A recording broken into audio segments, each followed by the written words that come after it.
Longtime fans of the show should be familiar with the lender formerly known as Sue Pullen, and I'm pleased to announce that she's back, fresh off a rebrand and ready to help as Sue Mackey. Sue is a certified mortgage advisor at Fairway Independent Mortgage, an equal housing lender who focuses on finding the right product for you and your needs.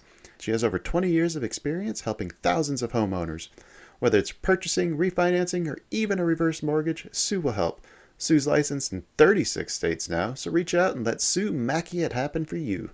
The best way to reach her is just give her a call at 520-977-7904 or in an email, spullen@fairwaymc.com.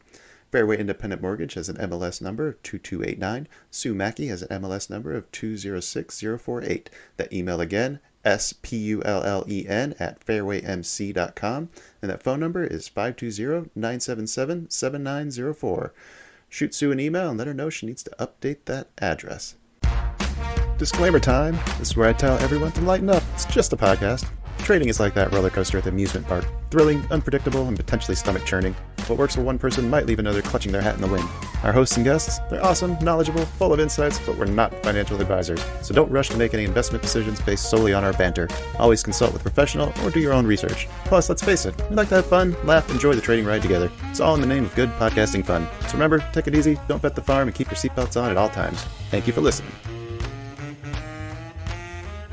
All right, hello everybody, and welcome back to a new installment of the Humanity of Trading. I'm your host Kyle, and joining me is Cleo, the creator of this miniseries. And today's guest is an old friend of the show, Andr, formerly known as Bigfoot. Andr, how you been, man? If you got anything you want to plug or promote, please share it with the group. Oh, hey guys, I'm good. Thanks for having me. This is exciting. I'm looking forward to a good convo. Is this what were your first podcast you ever did? Oh yeah, I mean, I spoke publicly for in my career. Yeah, previously, and I've done a handful of educational things in my kind of my normal day job working life. But yeah, you guys' first trading podcast for sure. Oh, I love that. And that was about 2 years ago. I just listened to that one again, which is a gem of an episode. Also, highly recommend. It's been that long. That was 2 years ago. God, damn. October. Yeah. Of 2022. Yeah, you learn a lot in 2 years, that's the beauty of it all, right? And you've changed a lot. You went from Bigfoot to Andr. I think you launched a trading company. What's the website on that? Yeah, Long Winter Trading Co. It's primarily just an outlet for my own thoughts. Mm-hmm. And as we'll get into a little bit today, I'm sure kind of shaping my own identity as a trader and as a person who's participating in markets, kind of sorting out what that looks like for me. And I operated as Bigfoot in the early days, and that was fun. And I think it's important probably for all of us to kind of set aside, public things for a minute and just go into kind of a monk mode. And there was an element of that. Like I felt like I had gathered enough information to really like dive into what I wanted to do in trading. And so I set some milestones. I went underground. I really pressed what I wanted to accomplish, and then I just missed, honestly, like the community interaction. Like you get so much stimulation from good input from people, like somebody commenting on a thing, somebody sharing a thing. And so I really wanted to come back and try to interact with the community in a positive way. In like a thought-provoking, hopefully positive way, and on Twitter? What? No. I know it's novel. I realize that it's novel. And it was, it definitely has a low probability of working, but so far it's been great. And, there's something really special about putting out your thoughts into public, that like cements them, and then it allows you to act on them better. So there's something just about being that it's like the extra accountability that maybe you don't have from other places. But when you take like the decision that you're going to, talk about the bad things that you do publicly on an open forum like that. Yeah. It makes you kind of think twice maybe about what I'm doing today. Maybe I don't want to talk about this tomorrow. Totally. Maybe I would like to make this mistake today and not again. Yeah. Right. Yeah. I had maybe one of the most transformative periods was, this is a while ago now, but, I had a pretty miserable day, and at the time I had a mentor, and I had to call him up and kind of talk through all that. And I said, man, I'll never do that again. Yeah. Like I'll never make this phone call ever again. Do you know what I mean? Like I am never going to call this guy and tell him this ever again. So I just won't ever do it. And has that proved to be true? 100% true. Oh, Yes. love that. It's like, I don't know. I never smoked, but I assume it's kind of like quitting smoking. You're just like, yeah, I'm not doing this anymore. And I know it's different for everybody, but in that case, it was like, I don't know if it was like embarrassing enough. It's like embarrassing enough for me to have to call him up and talk through all this stuff and just be like, no. You committed. It's admitting to it. You not just admitting Yeah. it to yourself, but you're admitting it to somebody that you respect. Yeah, exactly. It's like, I'd rather just sit on my hands. You know what I mean? And I Right. think that's definitely been intensely positive. I'm gonna have to remember that moment for when days like today happen. Yeah. Let me. So just to so the website again was Long Winter Trading Co. Is that right? Yep. Okay. longwintertradingco.com. And you can mostly I just post articles there of things I'm thinking about. And it's a way for me to kind of put into words some of the things that that are kind of rolling around in my noggin. Kind of like an outlet or a way to organize the thoughts. It's very much an outlet.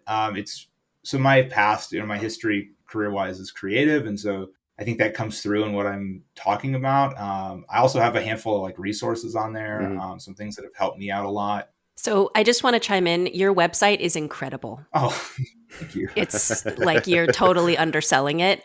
Yeah. When I went there, I mean, your writings are super engaging and dynamic and punchy. Like they're not, they don't go on and on. You have all of these resources. Your whole framework for coaching is there. Mm-hmm.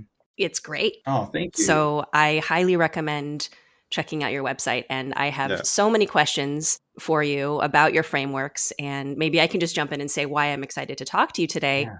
So what you're up to, and I know you've got influences on it, but it very much resonates with how I view life. Mm-hmm.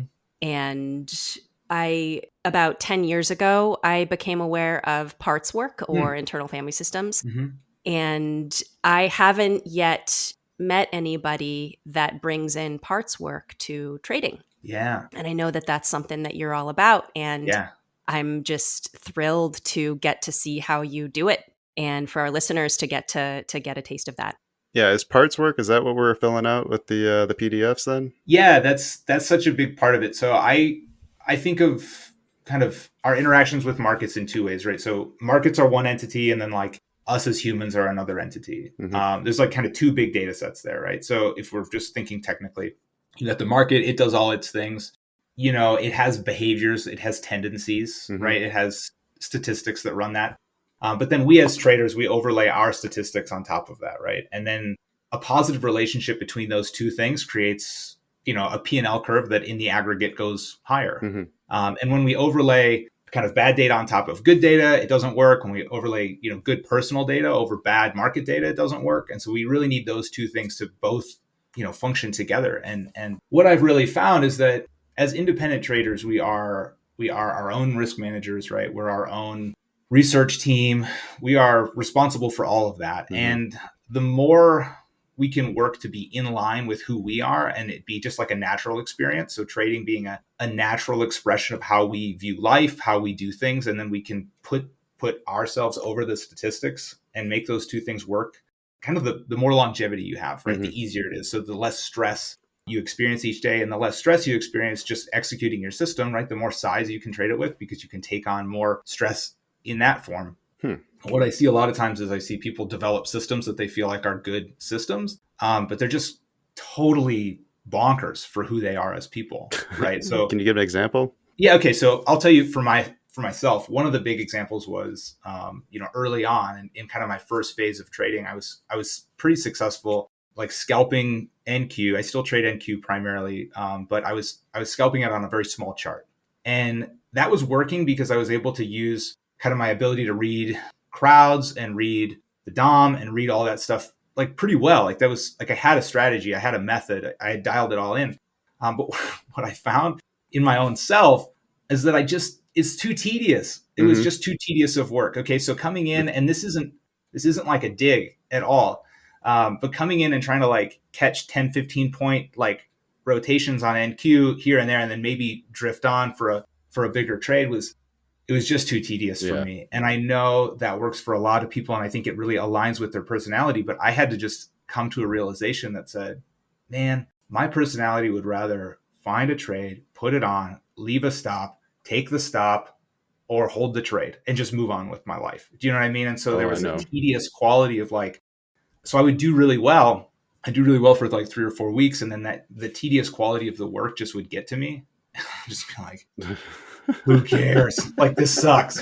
And that was just part of like, so here I had like a positive EV system, but I was unable to trade it for a long period of time because it went against who I was as a person. Okay. I love Yeah. that. Yeah. And so what I did was I said, okay, well, who am I? Like, what are some of my main qualities? And so one of my main qualities, and you see this kind of in the work that I do, is I don't really like, I'm not super motivated by like P&L. Mhm. I'm just not. It's not thrilling for me. And I know that's going to be weird for a trading podcast, but like I'm in a position in my life where things work.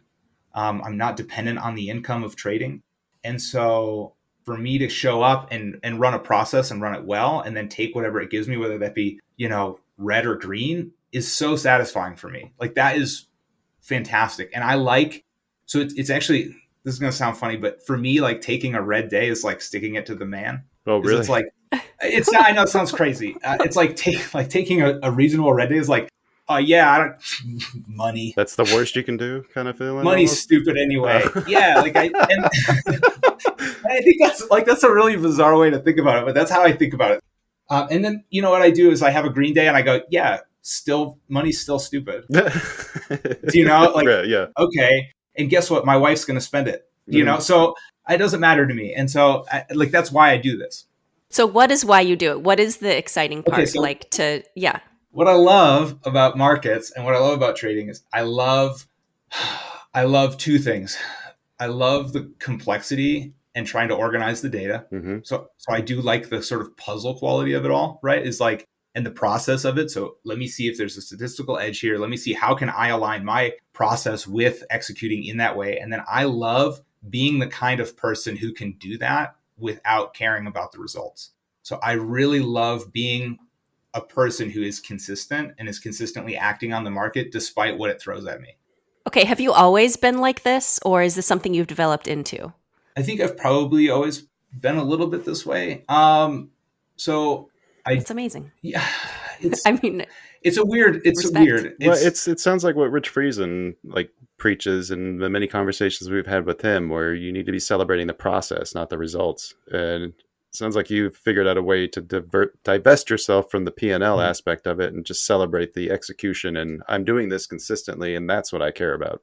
Totally. Like at the end of it, and this is, you know, I kind of hit on this in a few things that I write. I think it just kind of comes out, but yeah, like I'm just not deeply satisfied by the financial qualities. Mm-hmm. And that would be cool if I was. It would probably be easier, but instead, I really enjoy. I like being tested. I like being tested by the market. So I like that when I put on a position and it goes against me, the market is testing me. Can you follow your process, or you know, are you going to give in today to, you know, the P&L, you know, that sort of animal like lizard brain that wants to do something else, right? And I say, well, no, I'm taking the stop on that one, you know. And today's a minutes day, so I was off the indexes today. I was in Stockland, and I took stops on Google and Amazon pretty quickly, and then I rode coin. You know, it was like, all right, that was fun. Now I'm done. Do you know what I mean? Right, and right. It's wrong on 2, right on 1. And I think that's a pretty, and yes, it produced a green day, but it doesn't, what was more enjoyable actually was the 2 stops on Amazon and Google, because that was where the market was testing me and saying, can you do what you said you're going to do, or are you going to back down? And so I sort of enter into that mode. I think that's probably, to answer your question, that's probably been a big part of my personality since my maybe early 20s. Mm-hmm. So I recreationally, and I've talked about this a little bit, but I run a lot. I like endurance running. So I don't really I don't like, yeah, I know it's awful. It's like the most miserable thing you could do with your time. But what I like about it is, like, on a Saturday, if nothing's going on, I can say, hey, I'm going to go run for 3 hours, and I don't have to make another decision. Okay. And Yeah. That's a way to shut the mind off. I just shut it off, and I just go work out whatever issues I'm thinking about. And I like the suffering of it. I like being tested and being like, are you gonna walk back to the car after mile 17, or, you know, are you going to keep jogging? Right. And I don't go fast.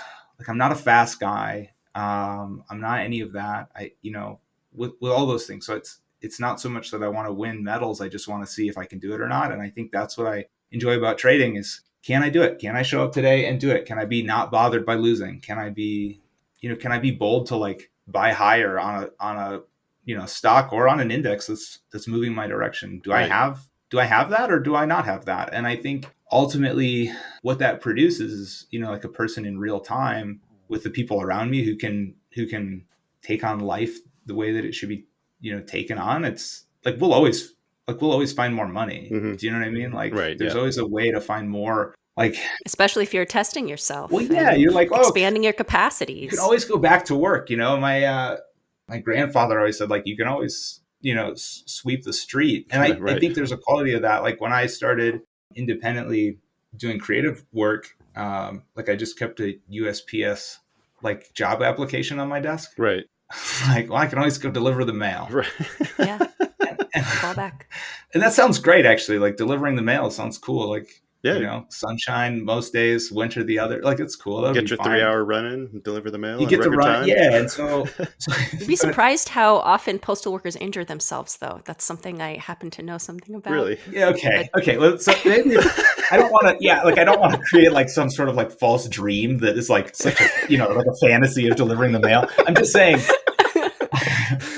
I worked as a lift operator for a season at a ski resort. I thought that was going to be awesome, and it sucked. Right. So I'm not necessarily. I don't want to devalue like the work that we get to do as traders and as people in markets. I just think that there's something so much more interesting and so much better. And if we pursue that, like it does produce the P&L results that we want. And really, it's reverse. It's that like if you pursue those P&L results, like you end up losing on both ends. Yeah. Do you know? I would agree with that. I did make a note there. The market's testing us. I love that framework or that idea or that approach. And I'm going to try to adopt that, I think. Because it both depersonalizes something and personalizes something at the same time. I'm a competitive person. So like if I think of it as like, hey, the market's testing me. Oh, I'm not going to let him win. No. The stock stays where I said it was going to. I'm not going to rebuy this unless I see this set up because you know what? I want to win. And that's right. That matters more to me than the P&L does. Totally. Mm-hmm. Okay. And that's what's so cool is I think we plug into this pretty consistently with most people is making those shifts. Yeah. Making those shifts are pretty natural. Like, and it's a way that we're sort of dialing into our humanity and exploiting who we are as people to get what we want, to get the job done in the way that we want to get it done versus using kind of our weaker selves, right? The weaker selves is like, you're taking something from me. Like you can't have that. Right. And we reframe that and say, well, actually, like, do I have what it takes to take this stop right now? Mm-hmm. And those weaker selves might also be present, right? I mean, this is where it gets into more of the parts work, which I just want to say back to your website. One of my favorite parts of your website is when you're talking about formulating one's process and you have a section there called the team. And at first, when I read that, I thought you meant like, okay, you got to have your team of people. Like, maybe your spouse isn't the best support. Maybe they are. Right. Maybe you have a collaborator. You got to share with somebody else what your process is. But no, you don't mean that. You mean your inner team. You mean the team of parts that are online with you while you're trading. And you need to get to know these team members or system in yourself. Maybe they'll stop shouting if we listen to them. Yeah, and I wonder if we can go into that a little bit more specifically. Yeah. Because it's very interesting and like just hearing some from you a little more about that. Totally. Yeah, so that was kind of a breakthrough for me. And I was having a conversation with another friend and he referred to me as he referred to me as Adrenaline Man. What? That was kind of the nickname that he gave me. And I thought, oh, that's funny. And right, it's like how I appear to him, right? Is like a guy who's like kind of always chasing a rush. And there's definitely a big part of me that is that. But it got me thinking, and then and I mentioned this on my website, but like Van Thorpe talks about kind of parts negotiation. And so I kind of ran with that in my mind. How does this work? And the idea with parts work is that you would show up and you would, whether it be each day, I mean, I have an outline and we'll talk about that, but you'd show up each day and just figure out kind of like what parts of your personality are coming out, what's in your mind today. And so what did I do with that? Well, I like formalize that. So I have a part of me that is very systems oriented and has a high expectation for systems. So things should be this way. Here's order. Here's how it should be, right? Here's the entry. Here's the exit. Here are the, statistical qualities, but that's not necessarily who I operate as Right. in my day-to-day life. So as day-to-day me, the most often I show up to my desk kind of as, it's kind of like this adrenaline man quality. It's like one of my favorite setups is just like a giant red down 15-minute candle Mm-hmm. on an uptrend. That's like my favorite. It's not even a setup. It's just a big candle. I just like to buy those. Right. So then how do I bring in my systems manager to make that a profitable action? Right. And so I hire a quality in myself. Right. And we could get as funny with this as we want, but I can hire, systems engineer Steve. He can come in. Mm-hmm. He's gonna look at every 15-minute bar that goes straight down in an uptrend, and he's gonna figure out how we can make money on that. Oh my God, you've named your internal parts. Totally. I love it. Yeah. Systems engineer Steve. Yes, hell yes. Okay, so Steve comes in, and this is just another part of who I am, right? So Steve comes in and he figures all that stuff out, and he gives me some stats to run with. And so then it's Adrenaline Man's job to come in and, again, this is all, you have to just run with it, all right? If you're going to do trading for a full-time gig, you got to be a little weird. Yeah. And so that's just how it is. And so Adrenaline Man comes in and does the executing, right? And so, there's another part of me. I spent a lot of time kind of in like after year one, between the end of year one and the end of year two, kind of at break even. Mm-hmm. And I kind of looked at like, well, how did I do that? To be honest, that's like pretty aggravating. And that's pretty great. It's like a great skill just to be able to sit at break even for a long period of time. Yeah. I mean, impressive after 1 year too.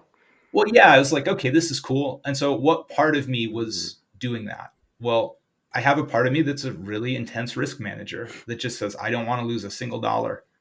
And that goes really against the thrill-seeking like guy that wants to buy the scariest candle. And so I have to figure out how to get those two guys to work together, because if I just let the guy buy crazy stuff, I'm going to lose all my money. But if I just let, the other part of me that wants to never lose a dollar, if I let that guy take over, I'm never going to make anything. Right. And so these two really competing qualities have to exist inside of one person, right? And that's really difficult.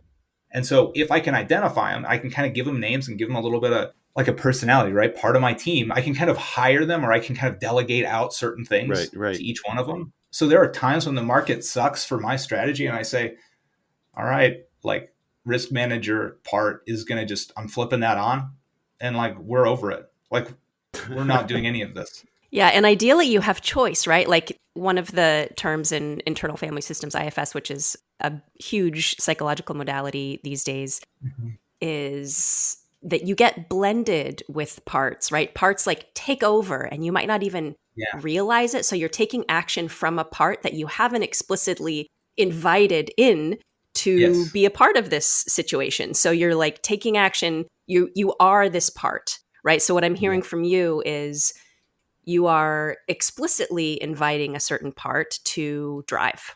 Very much. Oh, that's such a good way to put it. Yeah, very, very much. So I would say there's kind of two phases of it, right? There's the first phase, which is like you've got voices that are kind of influencing your decision making, and you're not really sure where they're coming from.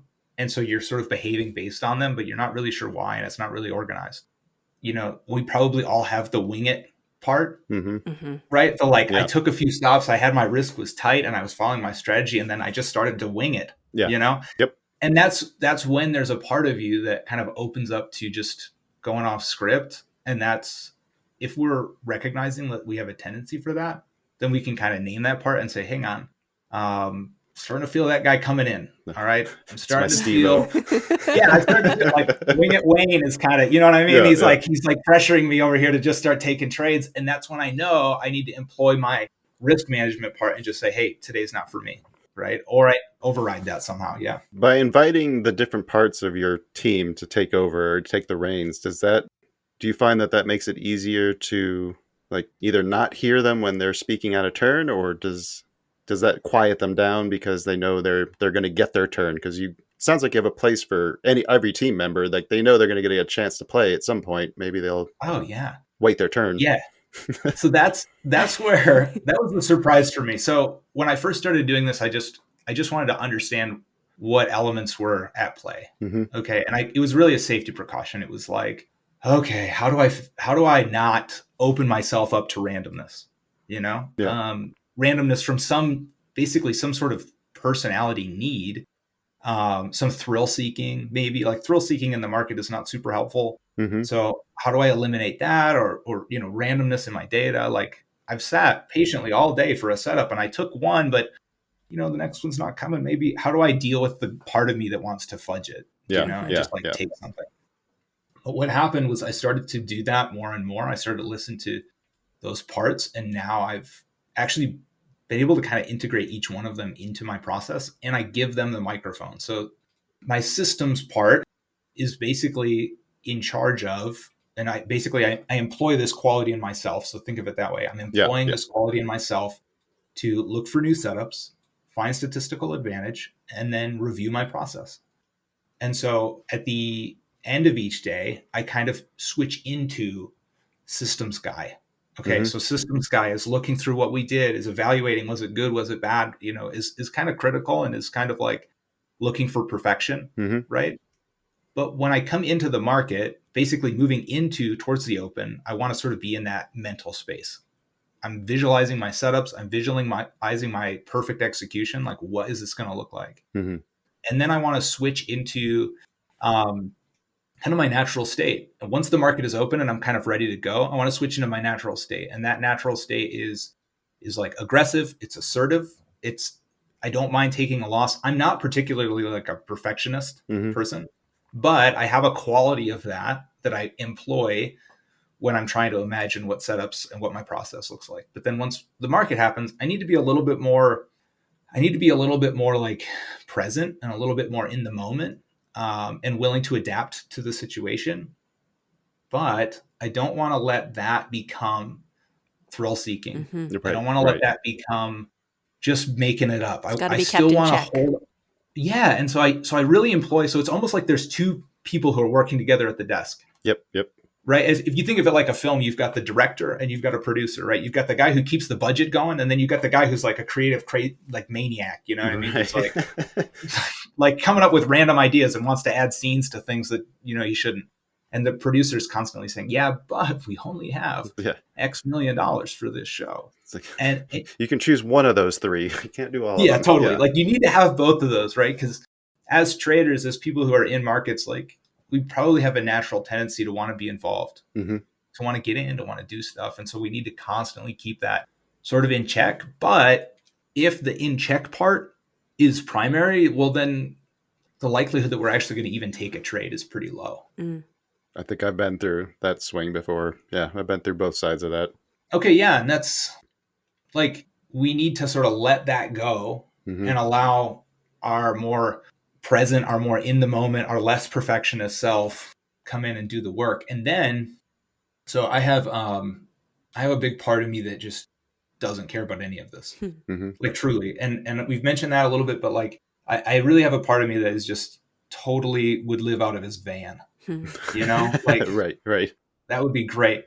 And that's the part of me that I really employ at the end of the day, green or red. I just say, like, that's who I am now. I am that part that just thinks this is all meaningless. It's all just numbers on a screen. Like, this is going to sound weird. It's like almost like an anti-capitalist part of me that's just like, like I just want to, I want to go sleep in the dirt. I want to go, climb a rock. I don't care if I'm homeless. There's a part of me that is that as well. And so what I've learned is then I employ that part for a handful of hours. He gets to take the mic. I usually, I do a bike ride, I go for a run, I do a little workout. Like I do something that just feels very present, very in the moment, and feels like I'm adding value to my existence here right now. And then I do that for a period of time. And then I let systems guy back in.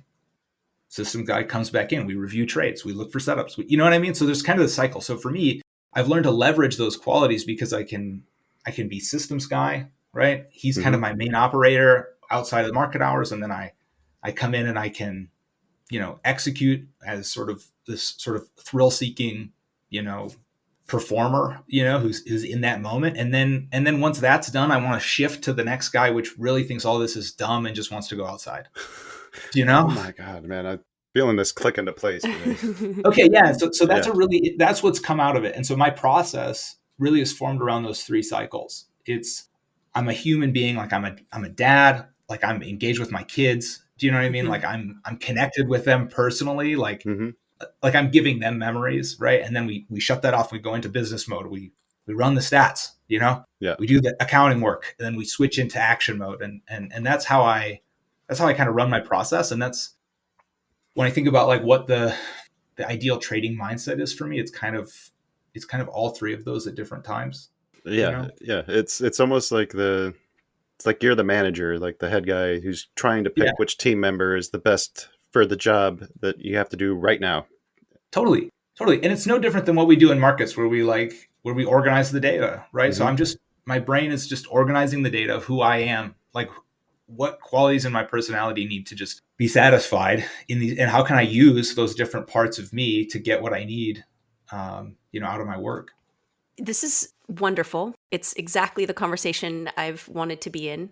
I'm so grateful.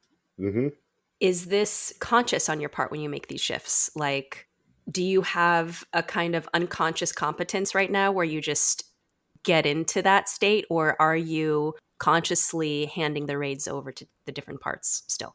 Okay, so it started unconscious, and just kind of through repetition and seeing it, I could see when I would show up and I would go like, man, why didn't I take half of those setups that came by today? Like, why not? Right. And I would say, oh, okay, well, I was too concerned about systems still. And then I've had other days, where you come in, you're just like, why don't we just buy it with a wide stop? And yep. Like, okay, hang on, who's that? Who's telling me that? Yeah. Get out of here, like get that out of the office. And we not all had, right? So it was definitely just subconscious there. And then in reviewing and through creating what I refer to as a feedback loop of like, why did I do what I did? It's become this, it's for me now, it's extremely refined. Amazing. It's extremely conscious. Yeah. It's really part of my process before I put on a trade, like before I sort of activate my live account, is getting into that adrenaline side, like the side of me that's ready to put on risk and kind of can manage all that. And I know, like mentally, I know what it feels like to be systems guy. And I know what it feels like then to be risk guy. And then I know what it feels like to be dirtbag guy. Yeah. And, president. I was just about to ask you, just to clarify something. So the different personalities, I noticed that most of them, like they seem to have positive attributes that you chose to focus on, but you just called one of them dirtbag guy. So. Oh yeah. That's a positive too in my mind. No, I'm wondering if that's something that you tried to stay away from. Did you try to stay away from that intentionally? Like we try to look for the positives and all the pieces of us, or is it okay to know that this isn't something that I want to? This is a guy I want to shun from my consciousness while I'm trading. Yeah. Okay. So by focusing on the positive, the negative goes away. Okay. So simply so I respect all 3 of these players in my mind. Do you know what I mean? As part of my team, I appreciate them. Again, it's funny to think of it in third person like that. This is a little bizarre, but we're not afraid to get a little weird. Not I think of it like that. I think it like, okay, so there are 3 guys. I really like them all. They cannot do every job. Yeah. Do you know? Yep. And by putting them in their right place, they become something you can appreciate. So one quality that I see with a lot of people, I'm not really this way, this is going to sound funny, is I see a lot of spontaneity. Yeah. Innovation, we like to call it. Totally. Yeah. Yeah, exactly. Like, which I love. I'm not really that spontaneous of a person in my regular life. That's not like a huge part of my personality. So like I've got a great friend, and he's amazing with like, oh, I just didn't see anything today, or this or that, and I took my kids to lunch. And I love that. That's not something that I ever do. Like that's not something that comes up for me. It's like, I didn't see anything today, so I went to my other secondary plan. Like for me, so it's just not a big part of who I am. So how do we figure out spontaneity in trading is terrible? Like I'm just throwing stuff out there. Like that's never going to produce what you want. So how do we take that spontaneity, and we don't make it negative. We don't like condemn the fact that you're like, you can be Mr. Random in the market. We go, hang on, let's find a positive outlet for that. Right. So you have a statistical quality, you have a process. And then if that's not working, let's go open you up to just doing something else, man. Use it elsewhere. You know, like go take your kids to lunch. Yeah. Totally. And then you can love that part of who you are, right? You can appreciate that that's part of who you are. You just know that it doesn't benefit you in markets. Not in a live environment, but I would say that maybe the time to cut him loose is during replays when you're doing your research and development, because he may stumble upon something that systems guy might really like to develop further. Oh, yes. That's an incredibly good point. Yes. Mm-hmm. And so he's an incredible, like he's a very talented trader, and he's a great idea guy. Mm-hmm. Like he just has ideas out the wazoo. It's like, right. I can't even look at this much stuff, man. Yeah, you love that guy. You love that guy. Yeah. I love him. I love him. Exhausting. So I bring in some of my systems quality, and we collaborate a bit, and he just is like, he's like on everything all at once. I don't understand. My brain is fried. Do you know what I mean? Like toast. And he's just all over everything. And then, so I bring in a sense of rigidity to like how we might exploit that. And then we both kind of go for it. And that works out really well. And so you're right. So we can take these positive, we can take things that don't work great. And it's really just like if you've ever managed employees, you know that there are bad employees. Like they're just straight up people who you got to fire. Yeah. But a lot of times, you get people on the bus and they're just not in the right position. Yeah. Yep. And you transition them to a different position and they do fantastic. Yep. And so, if you think of it that way and you think about yourself that way, I have a handful of attributes, and it's really just a matter of me managing them and, in a way that they benefit the team. Every part has a place and a role. Absolutely. Yeah. Absolutely. People love to people love to try to change who they are. Just shuffle. Yeah. You know what I mean? Just shuffle it around. Like, stop trying to when I work with somebody from a coaching standpoint and myself, like I don't expect like radical change. I just expect to like rework the team in such a way that it gets the results that you want, versus like, I'm never going to do this again. It's like, how about you just keep doing that, but in a different space? It's so good. Right. Yeah. There was something in there that you said just a minute ago, and I can't remember what it was now, but there was just this moment of like, okay, let's give these guys names. Let's give them a place to actually play, and maybe they'll stop showing up when they're not wanted because they're getting the attention that they're craving. Totally. It's a bizarre, like it's truly kind of a bizarre concept, but its effectiveness is wild. Yeah. You know what I mean? And to identify it like that, like with a name. Mm-hmm. So, I kind of have this concept that like, if you can name it, you can control it. Like if you have attributes, right, whatever they are, like we can do a lot. Basically, I talk about this in a post, like primary colors. Like, so, there's an infinite number of colors, but if we can understand, the three main ones, we can basically paint anything. Right. And so there's a quality of just like, can I grab onto it? Can I create handles here? Mm-hmm. And if I can, as a human being, like I'm designed to be able to manage that. Right. Like creatively, like I'll come up with a way to put that in the right place. Yeah, it's kind of interesting. Like it sounds like you're more of like the bigger part of you is like the rigid, structured, but you're also working a creative space. Like your main job is, I remember last time we talked, you were doing stuff for like Life of Pi, some of the animation scenes there. So totally. I always find it interesting when somebody who is artistic and creative actually is coming at it, like their personality, one of the main drivers is actually like the opposite of what you'd expect for that. Yeah, it's in the career space, I'm a bit of an anomaly in that way as well. It doesn't make sense. Yeah. Well, I mean, there's beauty in patterns and got to work with what you got, Yeah. Yeah. Okay, so I think what we want to do next is I asked you ahead of time if we could do a mini turbo coaching session, working with some of this stuff. So yeah, so you guys filled out some PDFs that I have on the website, which are pretty cool, and they just kind of get us started on like basically having a conversation about what parts of your personality are showing up, and what are the main personality traits that you sort of see in yourself. And so you guys both filled those out. Maybe Kyle will come back to yours another time. Yeah, I'd like to let Cleo get a chance to do one of these. I've sat in Rich's couch, a psychological couch, a couple times already. All right, I'm excited. Longtime fans of the show should be familiar with the lender formerly known as Sue Pullen, and I'm pleased to announce that she's back, fresh off a rebrand and ready to help as Sue Mackey. Sue is a certified mortgage advisor at Fairway Independent Mortgage, an equal housing lender who focuses on finding the right product for you and your needs. She has over 20 years of experience helping thousands of homeowners. Whether it's purchasing, refinancing, or even a reverse mortgage, Sue will help. Sue's licensed in 36 states now, so reach out and let Sue Mackey it happen for you. The best way to reach her is just give her a call at 520-977-7904 or in an email, spullen@fairwaymc.com. Fairway Independent Mortgage has an MLS number of 2289. Sue Mackey has an MLS number of 206048. That email again, spullen@fairwaymc.com. And that phone number is 520-977-7904. Shoot Sue an email and let her know she needs to update that address. Okay, cool. So there were a couple of things. And you guys can't see this like from an audience perspective, but just a couple of things that sort of came up. And Cleo, I saw sort of three main themes, like in your early part of the, you have a very playful and present personality. Mm-hmm. You mentioned like talking, like connecting with your husband, right, is like really important. Like it's a high priority. And then you mentioned like playing with your daughter is a really high priority for you, right?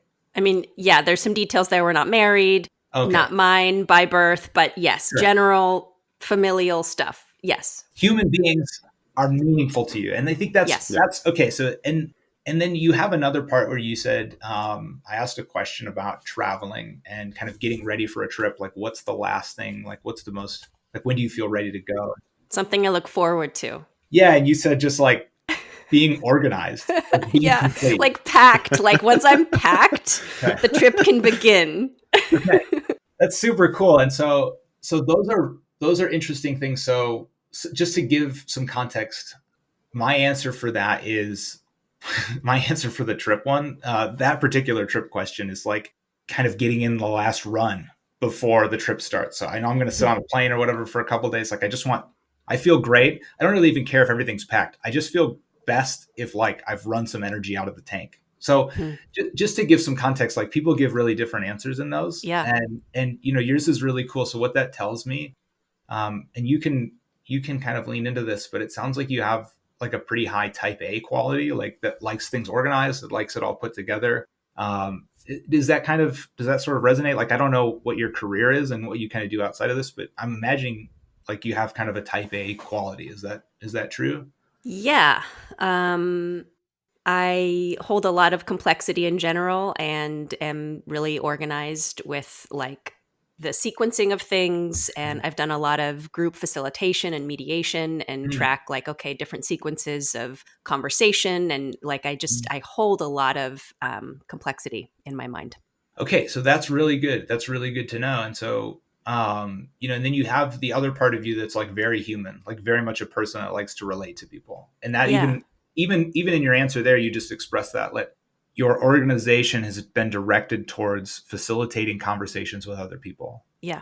And connection with other people, right? Mm-hmm.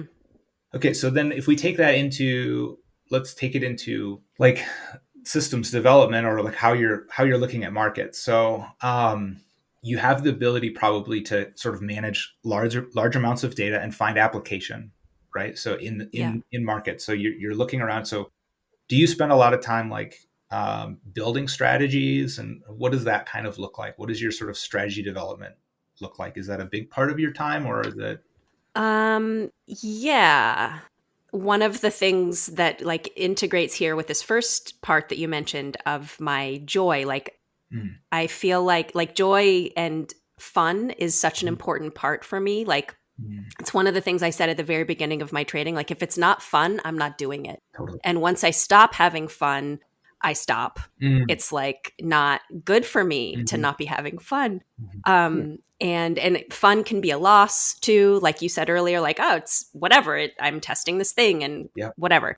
But there's some combination of fun and then development or like, I love backtesting actually. Okay. It's one of my favorite parts about this. And I really like seeing the relationship between NQ and ES. Like that's something that I reference a lot in my trading. I primarily trade the NQ or MNQ, but then use the ES as a reference a lot of the time. Yeah. So it comes in.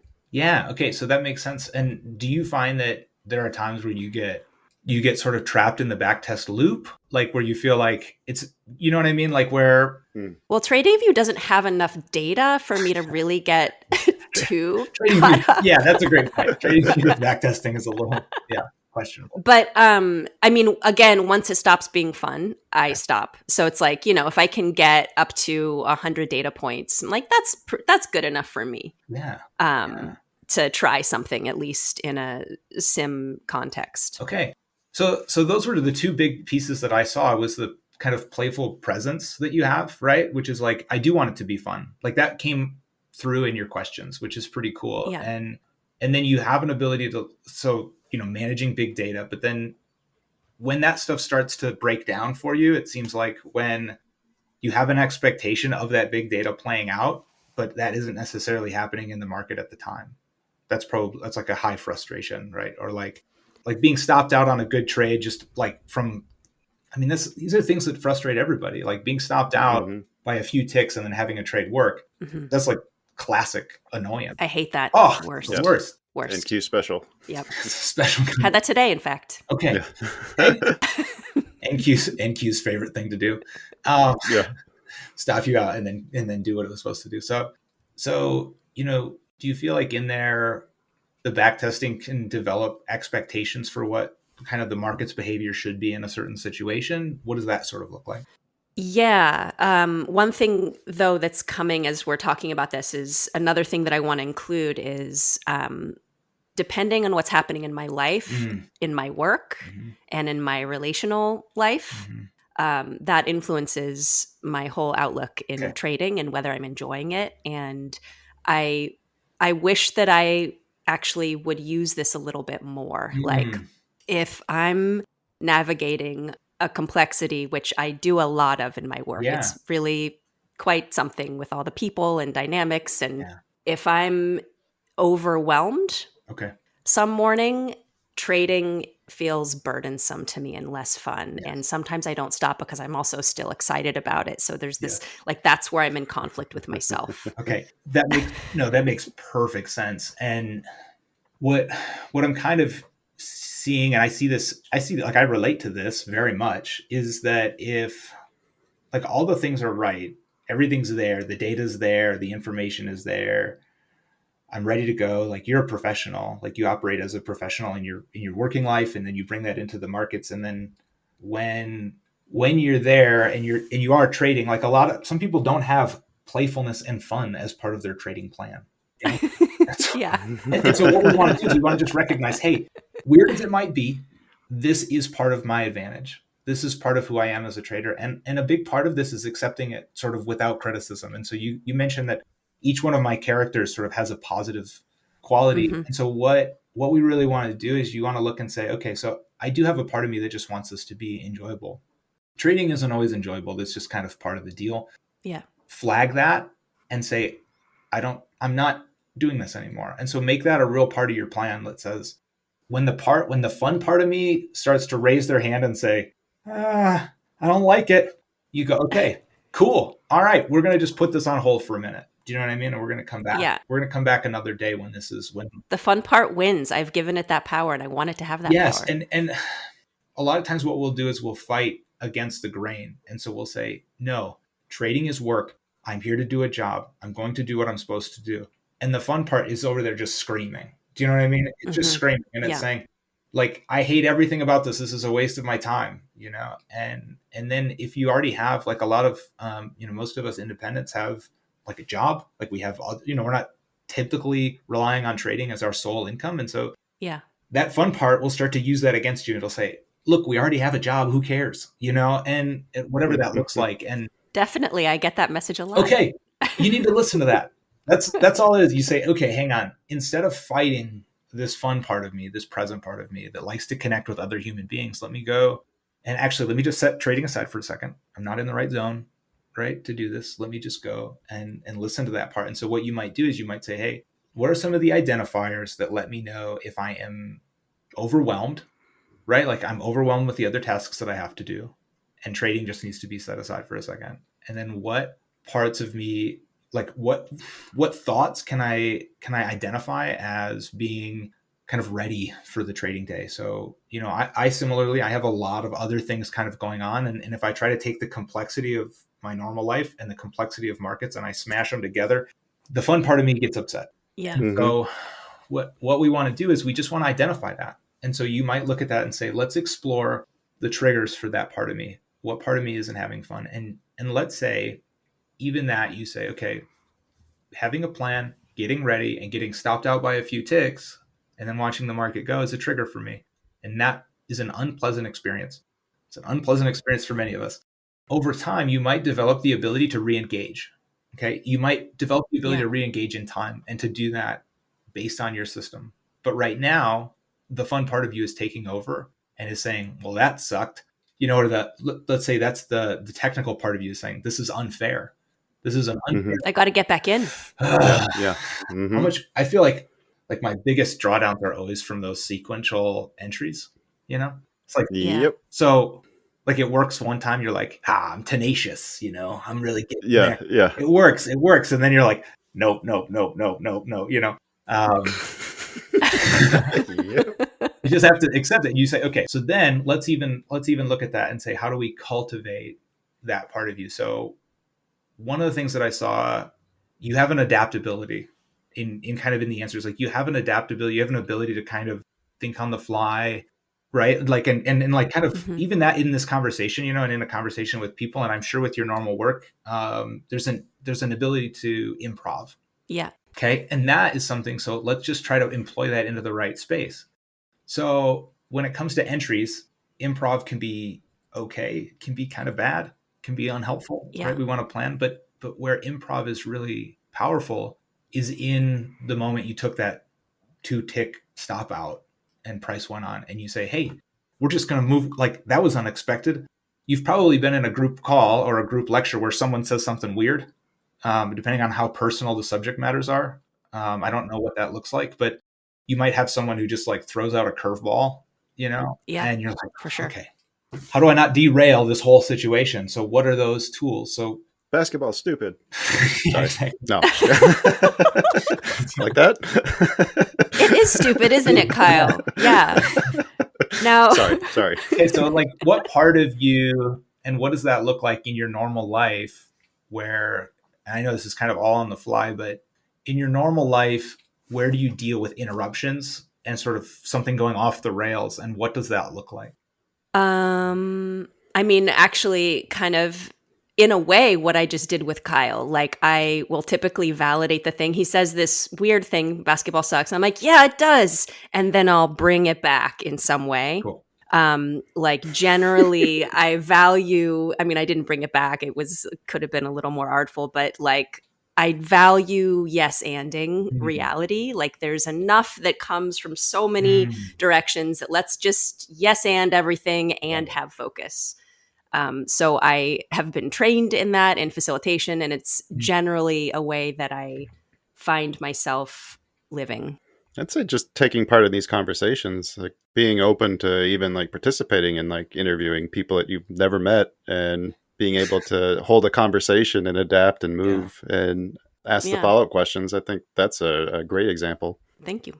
Okay, so let's take that part. It's a fantastic quality, and not everybody has that quality. Okay, so we want to highlight things in ourselves that are kind of unique and special, and we want to direct them towards the outcomes that we want. So you say, okay, instead of taking a stop and going, no, I had this plan, or no, I'm going to impose my will upon the market, or whatever you say, you take the stop and you go, all right, yes, and, yes, and what are we doing next? Yes, and what's the next setup? And oh my God, Andrew, I'm having all of these voices come in and say like, no. This isn't like, this is confronting for me, I think, in a good way. Cool. That's funny because my voices are saying, yes, that's brilliant. Let's do that. Let's try that. That might work. I mean, so this morning, for example, and I only know from my own experience, I don't know how you guys traded this morning, but like I said, I got stopped out on Amazon and I got stopped out on Google, and I said, yes, and what's next? And just to put it into your context, I mean, I have a little different wording, but that was essentially what was happening is, yes, and what trade is next? And so if you can just do that, that puts you in a little bit more flow state, and it puts you in a position where you're using skills that you already have, parts of who you are, and you're taking who you are and you are making it more, right? You're making it more and you're making it bigger and better and applying it to the situation with a little more nuance. And then we get to be happy about our qualities, right? And we can kind of celebrate, just sort of like, I don't know, our unique skills, and bring those in and apply them well. Yeah. I feel like you're kind of rocking my world in a way that feels confronting and really good. Like I have another part of me that's very rule based, very organized. You know, the manager that comes in and is like, okay, you took that stop. Like, nope, back away from the markets. You know, like we're done. Go on a run. Go do something else. Yeah. Or can you get back in some way that makes sense? But it's stressful at that point, and I don't actually deploy that yes ander in that moment, and it feels a little risky. These are the markets we're talking about, and it's expensive, but I do believe that there's an edge for me to actually lean into with this. Like I haven't been using that as much as I probably could. Yes. I put down, I have some notes, and one of the qualities that and again, it better than I do. So, the nuance, and what I wondered is if kind of your type A personality tends to override your sort of natural personality. And when those two things override, that's kind of the pinch. Like I think everybody sort of has a pinch where things go poorly for them in the market. So mine, I mentioned earlier, was sort of like things got too tedious and I just couldn't take it anymore. It's like that tedious quality was my pinch. And it sounds like that spontaneity, that ability to kind of flex. So type A is really organized and is getting the job done. And then is sort of overriding your more human quality and that more present quality. And so if you can find a way to sort of operate those two together and have them kind of, collaborating as you interact with the market, I say this all the time, you're still going to lose. Right. You're still going to win. Like you're still going to win, you're still going to lose, but the quality of it is just so much better. Yeah, it's going to be more me present, more of that part that I want to be present. Yeah, and like you're accepting who you are in each one of those moments and saying like, win or lose, like I'm glad that I'm this kind of person, and that's pretty cool. Amazing. Yeah. I love this. Can we take a step back just for a minute? Because Cleo, you mentioned that there's voices in your head that are shouting no. I'm curious which voices those were, or if you can, like, what is the pushback coming from? I'm kind of curious about that. I think I've been influenced by other traders in a way around like you got to have a system and stick to it. That's kind of a general wisdom that comes in. Backtest your system, have the discipline.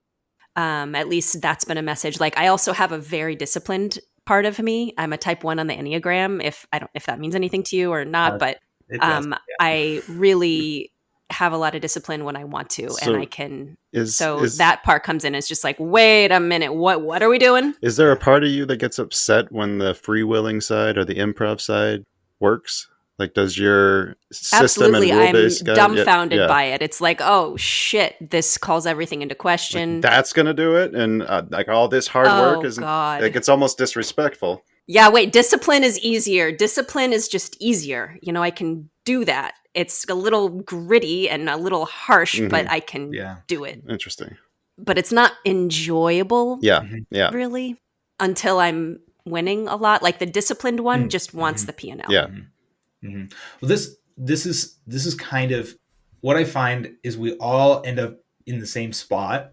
We just take different paths to it. And so what we're talking about really is the nuance between mechanical, like system-based discipline, and in the moment sort of ad lib, adjusting for real-time conditions, because markets are never black and white, right? They're always changing. It's just we're basically like following a group of people around as they get sloshed around by the waves on a big boat. It's this crazy thing. And to try to like people at Walmart. Yeah, it's like getting stuck behind their cart. To try to solve that with math, we're going to die, Yeah. While at the same time, if we let improv in too much, we're going to blow up every time. And so So what we're talking about, and this is what I think is really helpful with the identity work specifically, is you can start to find that nuance. So I struggled for a long time. Am I mechanical or am I discretionary? Am I mechanical? Am I discretionary? And so I refer to myself as a rules-based discretionary trader. I just have Amazing. simple rules. Yeah. It's like, okay, so if this breaks, if I'm long and this level breaks, I am hands off, And so that moment is black and white for me, but where I enter, how big I am when I enter, like where I take profits a little bit, those variables I kind of let breathe, Yeah. But my consequences of a trade, like my risk for the trade, is just I don't make decisions around that because I don't have the ability to make good decisions around that. Interesting. Just because of how, like, we all have money attachment, even the guy who's like doesn't care about it cares about it, like there's a quality of that. Right. And so Yeah. so that's a black and white for me. It's just like a fixed stop level is just always black and white. And I know that sounds silly to kind of boil it down to such a simple thing, but how I got there was through how do I take these identity pieces of who I am and allow certain parts to kind of be bigger here and other parts to be bigger here, and then find that sweet spot between mechanical and discretionary, right? And that's kind of what you're saying, Cleo, is like you just would prefer mechanical. The answer is right, and you mentioned one of the places that you've suffered or have struggled or you take bigger losses is when like you're certain that a thing is going to happen and it doesn't happen. Yeah, and then I don't set a stop. Yeah, okay. So Yeah. I thought I wrote that. right. There's not a person listening to this who has not done that more than one time, many times. Okay, so how do we adjust for that, and how do we figure that out? Well, that's part of that is I'm just guessing is the part of you that says, I have a system. I want the job to be done. I want it to be complete. And if I put the trade on and I don't set a stop, the job is done. There's a quality of like the bags are packed and everything's in there. And so you go, okay, complete part, like you're messing with my system here, and in that spot, we take the present part a little bit and we say, hey, this is what actually this moment needs. This moment doesn't need a hard yes or a hard no. This moment needs a little bit of understanding. And then we take that and we go, okay, this is the harder thing to do. The harder thing to do is a real-time adjustment of what we want, and to maybe even let go of the outcome that we would like to have for a more nuanced, more appropriate reaction to markets in that moment. And we say, okay, there's that. I'm taking that present part of me. And then start to identify that stop out as your moment of completion. So putting on the trade and being right isn't the moment of completion. Taking the stop and being finished with the trade is the moment of completion. And so you can satisfy that completion quality. I think this is actually a huge part of succeeding in markets is that we have to identify for us, what does it mean to be done? What does it mean to be complete here? And if we can identify that, and you have a big part of that inside of who you are as a person, well, what checkboxes can we, like what healthy checkboxes can we use to declare completion in the market? So you put the trade on, you followed your process. I took a stop. It is complete. Do you know what I mean? And now instead of identifying it as I was in the market and I was right, now I'm complete. You go, I followed my process. I used a little bit of nuance, but not too much. I took my stop or I took my profit. I reviewed my trade. It is done. I am complete. And now I'm going to transition back to being a present person. And I'm going to transition I'm going to let type A go. Okay. Type A, you're tired. Okay. You need a break. All right. Go take 5.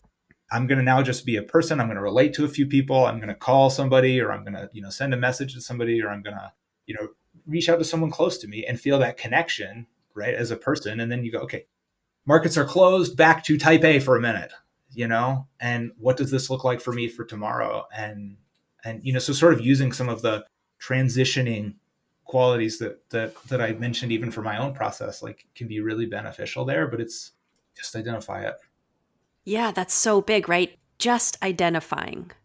Just identifying who's present, who's forward here. Then there's choice. Then there's choice. Right? That's exactly right. Then we can control it. We can manage it. Like we can put it in its place. Yeah. So the concept of different people making up me is fascinating. I can't believe I haven't stumbled upon this before, but to give voices to or names to the voices that are shouting in your head and clamoring for control. Yeah. And then being able to put on my manager hat, which is something I actually enjoyed, was the people managing aspect. It's one of the things I like about doing the podcast. Having multiple people's schedules that I got to try to go and like sort through and figure out who goes where. Yeah. And still meet a deadline. Like I kind of enjoyed that part of it. And 100%. now I can actually lean into that aspect of my personality in a way that's actually helpful to my trading. Yeah. I freaking love this. Yeah. And it allows you to be sort of self-critical in a way that's not mean. I think a lot of people end up struggling with that, where like I only say nice things about myself. I only give myself positive feedback, and I give myself really terrible feedback sometimes. Right. But I do it as a manager who's trying to encourage an employee to just like do the thing they're supposed to do, like right. It's okay. There's a time and a place for your antics. But that's right. Yeah. Like, hey, right before FOMC is not it. You're going to have to do better on this one next time, my friend. Yeah. Do you know what I mean? So there's a warmth, Yep. There's a warmth, but also like being extremely honest, I'm curious related to this, if there are like, one of the things that I know is very common in parts work is there are parts of us that we don't like often. And even in IFS language, they're called exiles, like parts of us that we have exiled to some deep, dark cavity of our being. And we don't really, but then those parts actually come up and they kind of dominate the space if we're not careful or welcoming them, or like the relationship to the parts of ourselves that we don't like. I'm curious if you can speak to some of that, because I imagine that's relevant here. Yeah. So even that, like, it's a good segue, because going from, I'm very honest with myself, and I'm honest with myself in a negative way sometimes. And maybe I found that to be slightly unique, but I'm not condemning. Okay. And that's something that I've really learned just like I'm not someone with like a perfect, traumatized past, or anything like that. Yeah. It's that somehow, and I don't know exactly how this works, but I can share it, is that somehow I've developed an ability to be self-reflective without critical. So those things, like you said, the exiles, the qualities of my personality, maybe it's just 15 years of marriage. It's like a lot of things have been brought up through that period of time. Yeah. And you go, okay, I accept that one. So there's a responsibility acceptance part of like, this is who I am. Here I am. I'm middle-aged. I'm past the phase. Like in my mid-20s, I could blame somebody else, be like, Dad, why? Now it's like, I've been doing this for a long time. It's me now. So there's a huge part of, as those things come up, I've been surprised by them. I think we all have things that come up, whether it be thoughts or actions or whatever, where we're surprised by what is there. And I don't push it away. I just accept it as who I am. So I think that's the key right there, what you just said. Like, it's something that Rich Friesen's talked a lot about in his books. I think the first step is going to be awareness. Yeah. Like you're going to becoming aware of the behavior is step number one. Accepting the behavior is step number two. And then you try to find the positive intent of what that behavior is attempting to accomplish. Because most of the time it is trying to do something positive. It's just manifesting in a way that's not in the moment. Annoying or something. Yeah. I think of it like everything that's inside of who I am, right, is not necessarily known to me, but it's all in there. So I think of it like a closet, right? Is like, this is just me personally. I don't necessarily like, I've had lots of conversations with people about this, and this is just how I've thought through it, and how, people I've interacted with have thought through it. And I think it's been beneficial. It's all that stuff's already in there. So when something comes up, it shouldn't be a surprise. It's just new to me. Right. So just haven't looked in that box in a while. Okay. Yeah. So one of the things when I first got into markets, I had addictive qualities. I had addictive qualities and kind of greedy qualities, like all of us do. Right. So I was like, oh, don't like that. How do I deal with that? Well, let's just be honest about it. Okay. So, trading has an addictive quality. Okay. That's not new, but also that it was part of who I was, and that I had an affinity towards it because of the addictive quality and because of the greed quality. And because I thought, maybe if I just had lots of money, all my problems would go away. Right. So what do I do? So typically my method for that, this is just totally personal, is I just say it out loud honestly. I just say it out loud to myself honestly, like, all right, man, like you have a big part of you that is greedy here, and it is willing to put everything on the line for you to win at this. And I just had to be honest with that and say, that's who I am in some way. Okay, that part can now kind of retire. And that part sort of stops talking to you in such an intense way. And I do think that's a big part of, so we've talked about kind of the positive side of parts work, like like, you're employing certain things, which is great. But there's also days where I show up to the market and, there's a part of me that isn't really an employee. It's more like a customer in the store, and it's wanting something that is not in line with who I am as a person and who I've said that I am. And so a big part of what I like to do with identity work isn't just past, like what's back here coming up, which is important. But I also think there's like a forward future quality to our identities, right? So we're sort of each day we're declaring who we are going to be as we move forward. And so that the stronger my tone is there, the stronger my voice is there, actually the quieter some of those past exile voices are. I don't necessarily have books on that. This is from my own experience. This is just what I've experienced, is that as I get a clearer vision of who I want to be, and as I move further into who I want to be, I kind of refer to those exiles. I mean, they can be true. They can have true qualities, but they're sort of lying to me about who I am, right? And who I'm going to be in the near future as I work towards that, as I move towards that. And so I just kind of have a visual. I've used this for 15 years, but when I hear them, I turn around in my mind, I face them, and I just ask them if they're true. So you might have a voice that comes in and says, well, you know what, but you're actually a loser and you've lost at everything. You've lost at everything in your life. And when it gets too hard, you quit. And what I say, well, we all have those tones. We all have those voices. I say, turn around, face it, and ask it if it's a liar. Have I really lost at everything? Confront it. And that, I don't know if this is standard method. This has just been my method. Is I just turn around and I say, well, yeah, is that actually who I am or is it not? And if it is who I am, then it's something that I can grow in. It's something that I can go, okay, let me accept that. I've done that. Personal responsibility. Now let me go and walk into being someone else. Or if it's untrue, which often our minds throw at us things that are just untrue. They're just random. Sometimes it's a voice that someone else said, a thing that someone said about us. Right. And we hear it and we go, okay, that actually, I'm just looking at the facts and I'm not seeing that one, man. And so I think we cannot be afraid of those parts in us that might combat who we want to become.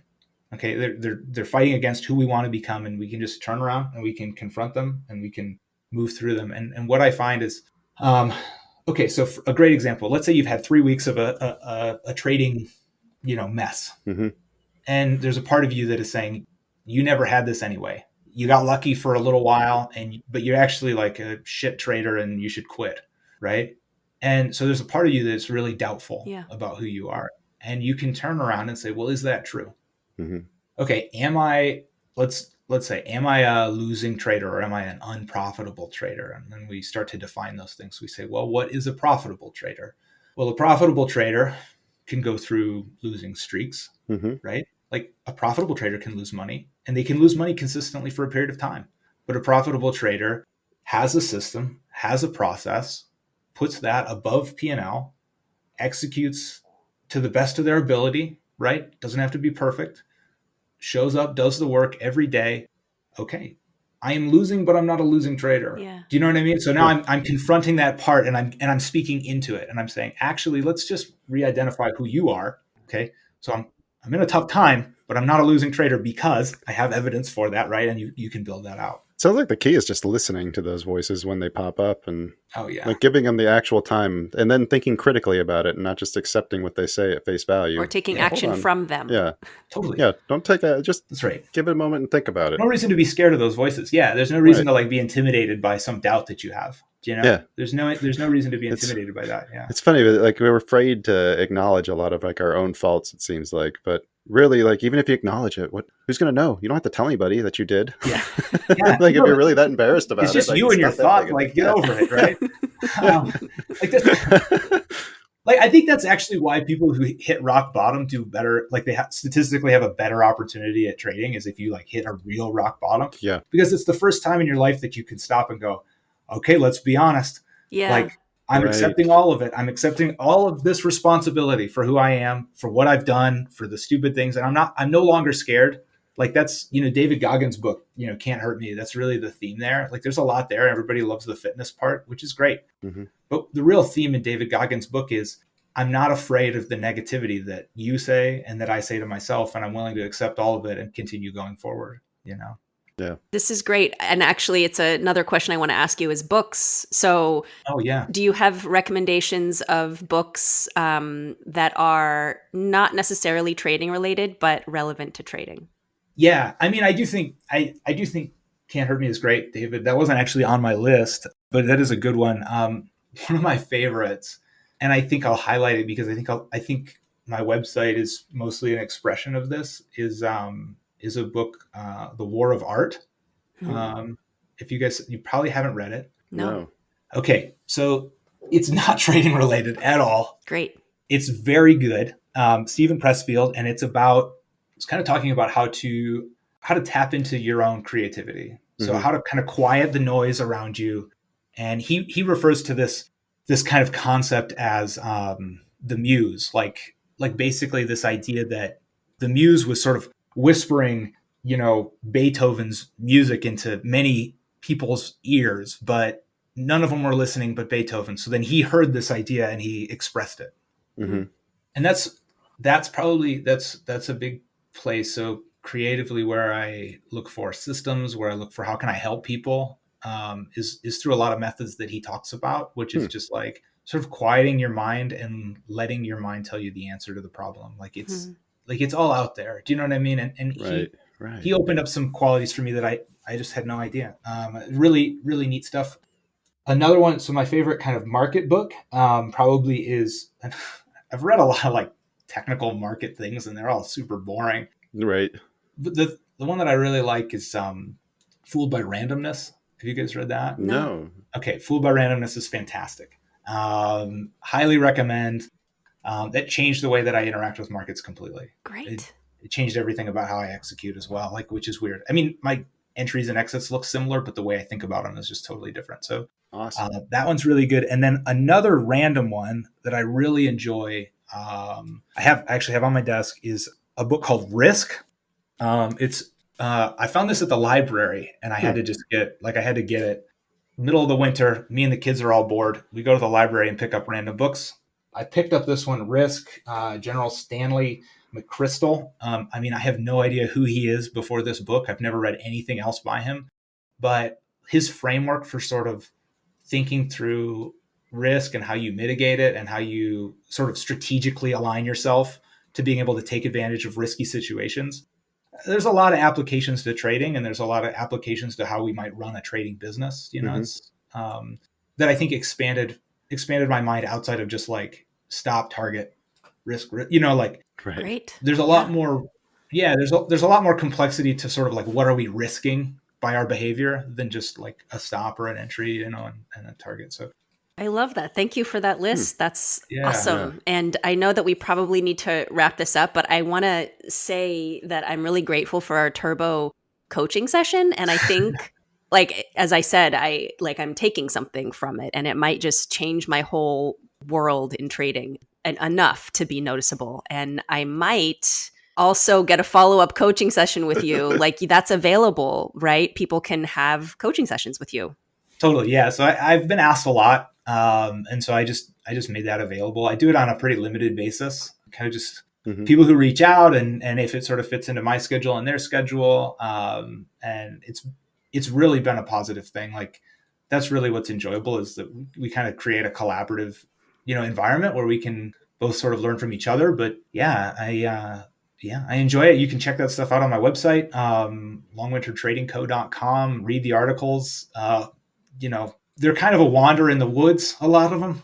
So, hopefully they're helpful for people. I'm glad, Cleo, that you said that they were. That means a ton. So thank you. I think they're great. I very much enjoyed them too. And even the ones that like maybe weren't necessarily something that I agreed with, or I think they still made me think.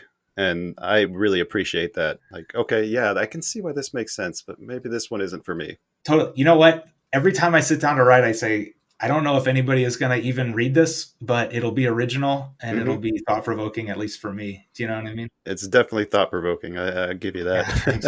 And there's a lot of great information on there too. But Cleo was right. I think we do need to say goodbye to Andrew so we can get back to making some money.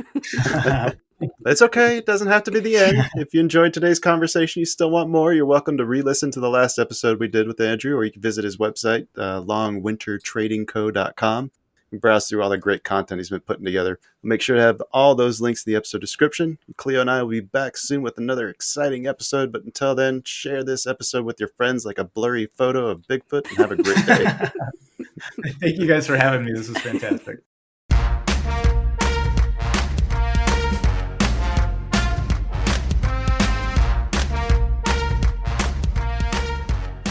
This podcast is intended for informational and educational purposes only. It does not constitute financial or investment advice and should not be construed as such.